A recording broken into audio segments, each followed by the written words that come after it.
The wind moved across the high plains like a ghost that refused to rest. It whispered through the dry grass and rattled the loose boards of the old ranch house, standing alone against the endless horizon. Inside that weathered home lived Eli Turner, a young man barely 23, the only son of a rancher who died before he could teach him much about life or love. Eli had inherited a stretch of land too wide for one man to manage, and yet he did it anyway. From sunrise till dusk, he rode the fence line, fed the cattle, fixed what needed fixing, and spoke to no one. Folks in the nearest town, some 30 miles away, called him the Virgin Rancher. They said he didn't drink, didn't gamble, didn't visit the saloon girls. They said he didn't need to. He had his land, his horse, and his silence. But loneliness has a way of echoing louder than the wind. That particular evening, the air had turned cold fast. The sun had set behind the buttes in a smear of blood red and gold. Eli was heading back home when he saw something strange near the edge of his property. A figure half collapsed beside a mesquite bush. He slowed his horse, hand instinctively going to the rifle tied across his saddle. When he got closer, he saw it was a man, a native, dressed in torn buckskin, his skin pale from cold and exhaustion. His lips trembled as he tried to speak, but no words came out. Eli hesitated. He'd been warned about the tribes since he was a boy, told they were dangerous, unpredictable. But this wasn't a warrior. This was just a man, freezing to death under the open sky, without a second thought. Eli jumped off his horse, unbuttoned his own coat, a thick wool jacket lined with sheepskin, and wrapped it around the stranger's shoulders. "Easy there," Eli muttered softly. "You'll be all right." The native's dark eyes met his, wary at first, then grateful. Eli gave him water from his canteen and a strip of jerky from his saddlebag. The man nodded weakly, saying something in his own language that Eli didn't understand. The night grew colder. Coyotes howled somewhere beyond the ridge. Eli knew he couldn't just leave him there. So, against all common sense, he helped the man onto his horse and led them both back toward the ranch. By the time they reached the cabin, the fire was low. Eli set the man near the hearth, gave him a blanket, and watched as the warmth slowly returned to his face. The native pointed to himself, whispering one word, "Tahoe." Eli nodded. "I'm Eli." The two sat there in silence, the fire crackling between them, two souls from different worlds, bound by a single act of kindness. Outside, the stars spread across the sky like cold silver dust. Eli didn't know that this small mercy, this one moment of decency in a hard land, would change his life forever. Because somewhere, far beyond the plains, word was already spreading. The next morning came quiet and pale. Frost glazed the windows, and a thin trail of smoke rose from the ranch house chimney. Eli stirred from a restless sleep, the events of the night replaying in his mind, the stranger in the cold, the jacket, the firelight flickering on unfamiliar eyes. He stepped quietly to the hearth. The man Tahoe was still there, wrapped in Eli's coat, breathing steadily. His color had returned, his chest rising and falling with strength, now instead of struggle. Eli felt a strange calm settle over him, though part of him wondered what kind of trouble he might have just invited in. As Eli busied himself frying a few eggs and bacon on the skillet, Tahoe woke. His gaze swept the small cabin, the wooden beams, the rifle, hanging above the door, the crucifix on the wall. When their eyes met, Eli gave a cautious nod and gestured toward the food. "Eat," he said. Taho hesitated, then nodded in thanks. He ate slowly, savoring every bite, as if each piece of food meant more than just survival. After a few minutes, he spoke, his English broken but clear enough. "You help me," he said quietly. Eli shrugged. Seemed like the right thing to do. Taho studied him, his expression unreadable. "You good man. Few help my people now." The words carried a weight that hung in the air. Eli didn't answer right away. He'd grown up on stories of savage raids and hostile tribes, but looking at Taho now, a man no different from himself, those stories felt hollow after breakfast. Taho rose to his feet. He moved stiffly, but with purpose. He stepped toward the door, paused, and then turned back to Eli. "I go back to my people," he said. "They wait for me." Eli frowned. "You're not strong enough to ride yet." Taho gave a faint smile. "The spirits gave me strength. Your fire, your kindness, make me strong again." Eli followed him to the door.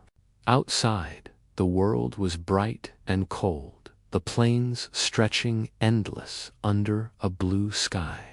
Taho looked east toward the distant hills, where a faint column of smoke rose a camp, maybe a tribe's winter settlement. He placed a hand on Eli's shoulder, his grip firm but gentle. "You will see me again," he said, "and when you do, no harm will come to you. My people, remember." Eli opened his mouth to ask what he meant. Taho was already walking away, disappearing into the tall grass, his figure shrinking against the horizon until it was gone. The ranch felt emptier than before. For the rest of the day, Eli couldn't shake a strange unease, not fear, but a sense that something vast and unseen had shifted. He mended fences, tended to the horses, tried to lose himself in the rhythm of the work. But Taho's words echoed in his mind. "You will see me again." That night, the wind howled harder than usual. Eli stood on his porch, jacketless, staring toward the east. Somewhere out there, a man he barely knew carried his coat, and a promise he didn't understand.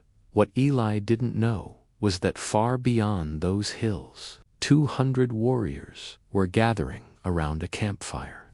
Taho stood before them, lifting a familiar wool jacket in his hands. He spoke to them in his native tongue. A man of the pale skin gave warmth when the earth turned cold. He is no enemy. His fence is sacred ground. None shall harm it. And under the moonlight, the warriors nodded in solemn agreement. 3 days passed after Taho's departure, and the plains fell silent again. The winter wind swept through the grass, carrying dust and secrets. Eli worked as he always did, fixing the corral, checking water troughs, patching the roof where the last storm had torn shingles away. Yet, no matter how hard he worked, his thoughts kept drifting east. He'd catch himself scanning the horizon, half expecting to see a figure returning the man in his jacket. But nothing came, just wind, sky, and the endless hum of solitude.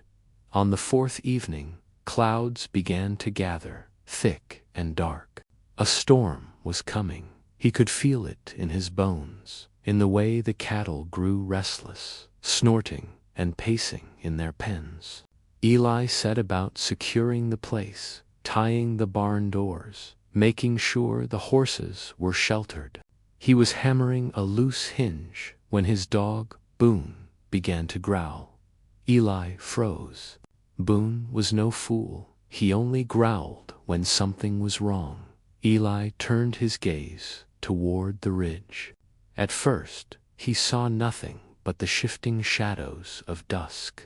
Then, movement, faint and distant, figures on horseback, their silhouettes stark against the blood-red sunset. He counted them slowly. 5, 10, 15.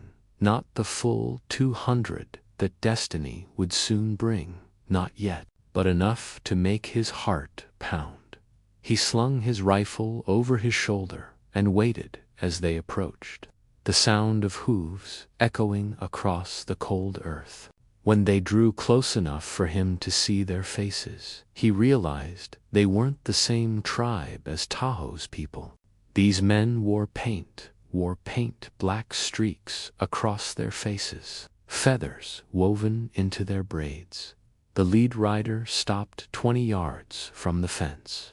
His expression was unreadable, his eyes sharp like a hawk's. Eli held his ground. "This land yours?" the man asked, his English accented but clear. Eli nodded once. "It is. You give coat to man Tahoe," the warrior said. Eli blinked in surprise. "I did." He was freezing. The warrior's expression didn't change, but something in his eyes softened.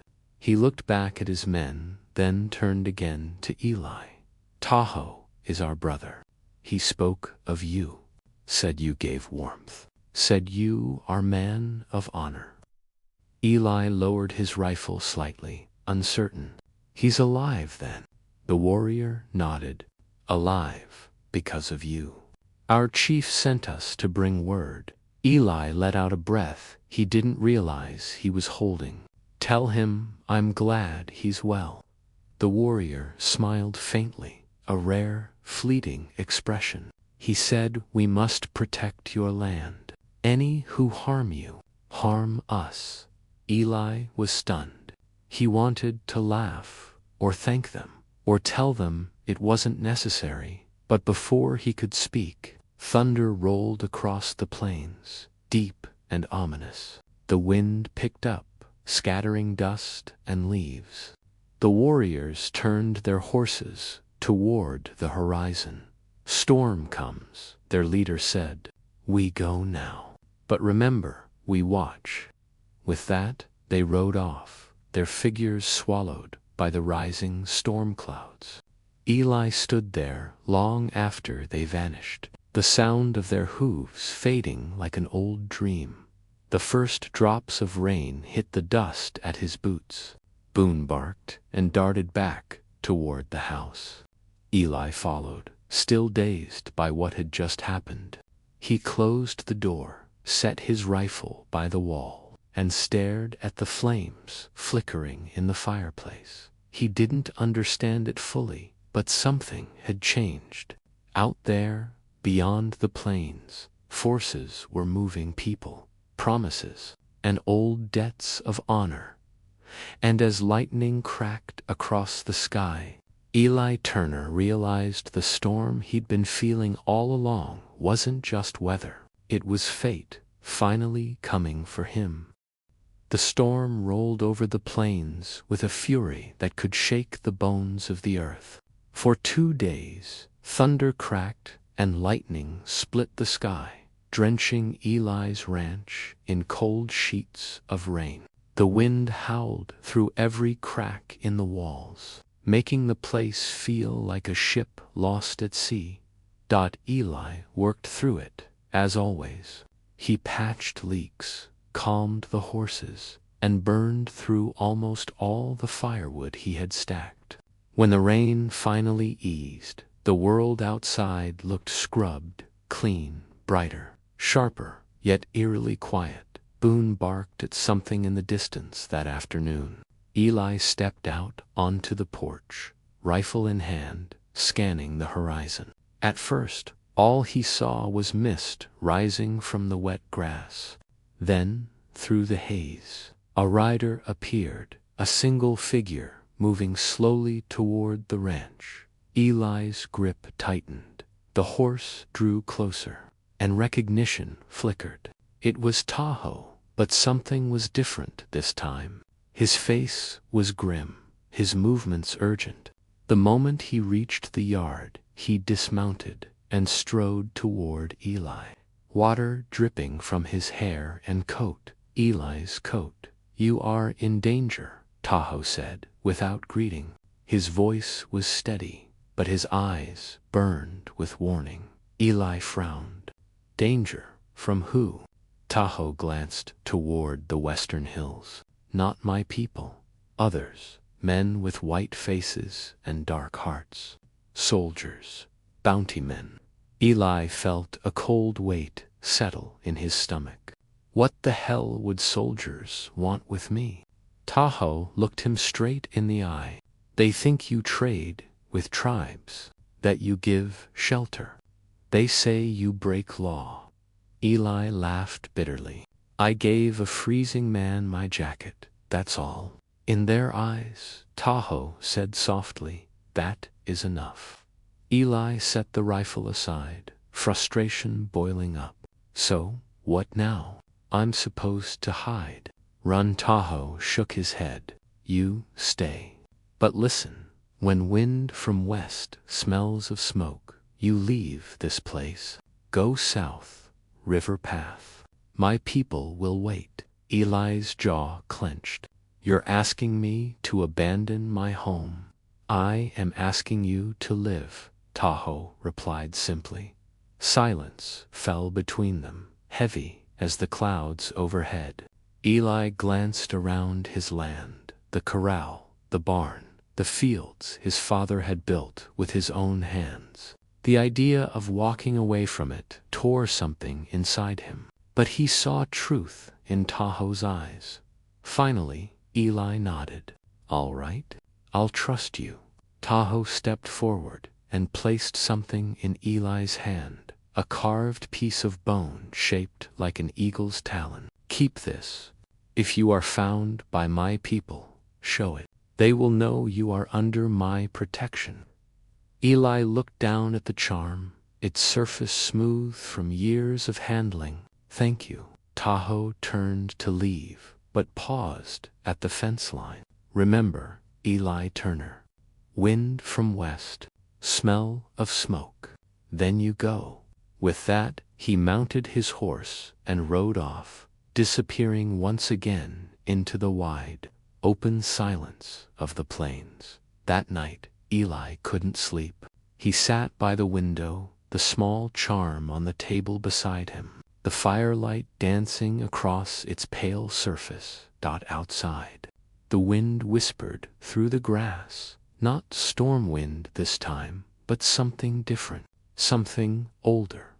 And though the air was cool and clean, Eli thought he could already smell it, faint, distant, but real. The days that followed were uneasy ones. The air itself seemed to hum with tension, like a bowstring drawn tight. The land, usually so open and endless, began to feel smaller, watched. Eli tried to carry on as if life were normal. He mended fences, branded calves, and rode the property line at dawn. But everywhere he went, Boone's ears stayed perked, his growl low and constant. Even the cattle were restless, moving in nervous clusters. The memory of Tahoe's warning refused to fade. When the wind from the west smells of smoke. That evening, the wind did shift, blowing hard and dry from the west. It carried the scent of dust and something else underneath, something bitter. "Smoke." Eli stopped mid-step in the yard. He lifted his head, sniffing the air. The wind brought it again, faint but real. He turned toward the horizon, and his heart dropped. Far to the west, a thin black line of smoke crawled upward into the orange sky. Boone barked sharply. The horses whinnied in the corral. Eli didn't need a second warning. He knew. Whatever Tahoe had feared was coming. It had arrived. He ran. Inside, grabbing his rifle, the small pouch of coins he kept under the table, and the carved eagle talon. His father's revolver hung by the door. He took that too. He saddled his horse in record time, Boone circling him anxiously as he mounted up.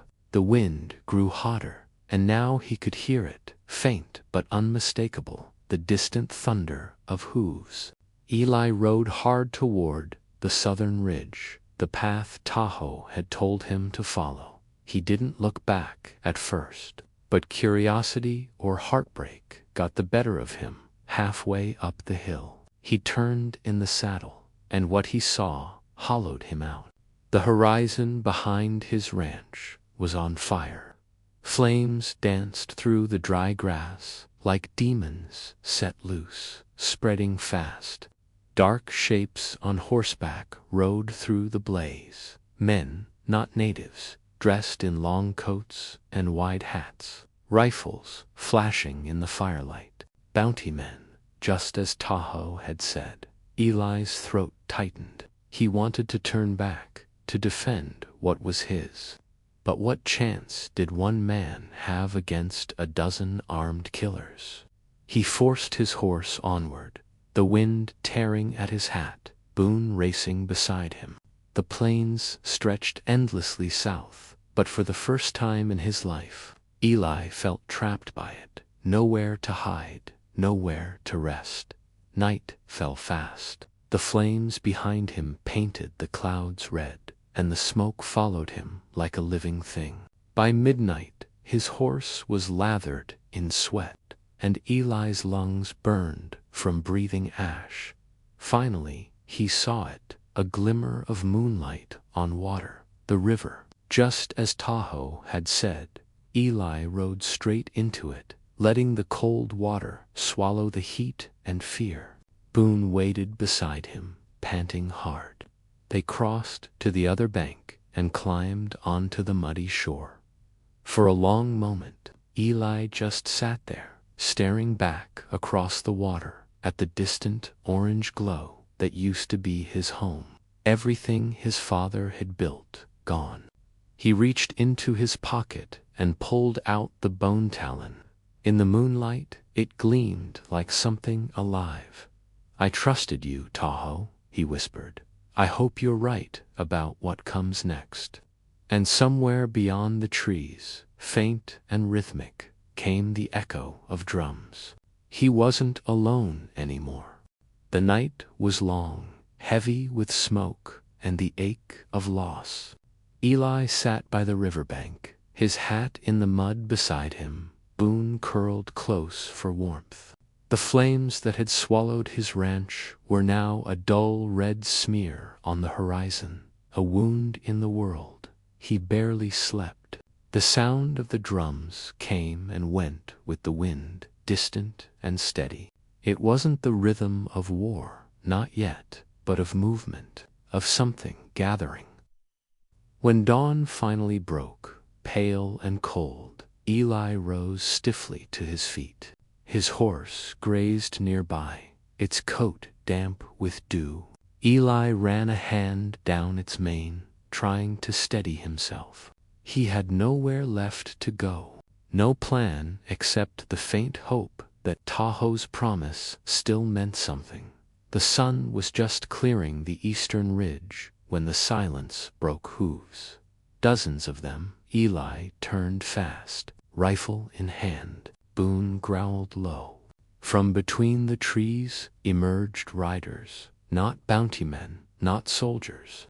These men rode bareback, their faces painted, their spears gleaming in the morning light. 200, maybe more. At their head rode Tahoe, wrapped in the same wool jacket Eli had given him days ago.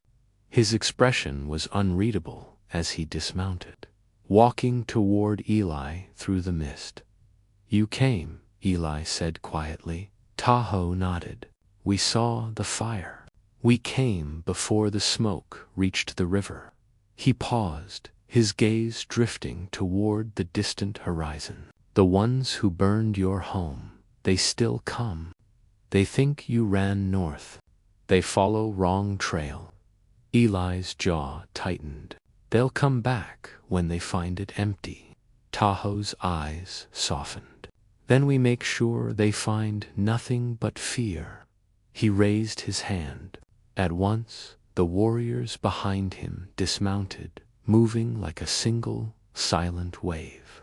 They began to spread out across the valley, setting traps, marking vantage points, stringing lines for ambush. Eli watched, half in awe, half in disbelief. "You're going to fight for me?" he asked. Tho shook his head. "Not for you. For what you did. One man's kindness can change how the wind moves. You gave warmth when the earth was cold." Eli didn't know what to say. He simply nodded, gripping the bone talon that hung around his neck. By midday, the enemy came. 12 riders, bounty men, guns gleaming in the sun, eyes mean and hungry. They laughed when they saw Eli standing by the river with nothing but a rifle. "Looks like the boy survived the fire." One of them sneered. Eli didn't answer. He waited. The wind shifted suddenly, bringing a whisper through the tall grass, a signal, and then the plains erupted from every direction.